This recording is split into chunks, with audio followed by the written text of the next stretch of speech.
Hey everyone! Today I'm going to guide you through wiring 115V electrical sockets in your home. It's simpler than it sounds, but safety is crucial, so make sure the main power is off before you start. Let's dive in. First, let's understand the wires. Typically you'll deal with three. The hot wire, usually black or red, carries the current to the outlet. The neutral wire, which is white, completes the circuit by returning the current to the electrical panel. And finally, the ground wire, often green or bare copper, acts as a safety measure to prevent electrical shocks.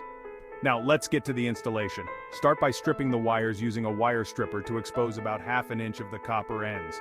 This will make them ready to connect to the socket. Next, connect the hot wire to the brass screw on the side of the socket. Make sure it's wrapped clockwise around the screw before tightening. This ensures a secure connection. Then, attach the neutral wire to the silver screw in the same manner. Remember, proper connections prevent potential hazards. Finally, connect the ground wire to the green screw at the bottom of the socket. Once all wires are connected, gently push the socket back into the box in the wall and secure it with screws. To finish, attach the socket cover, turn the power back on, and test the socket with a voltage tester or a simple appliance to ensure everything is working correctly.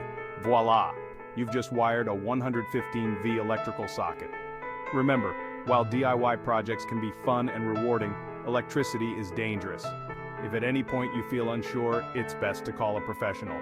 Stay safe and happy wiring. That's it for today's tutorial. If you found this useful, don't forget to like, share, and subscribe for more handy tips around the house. See you next time.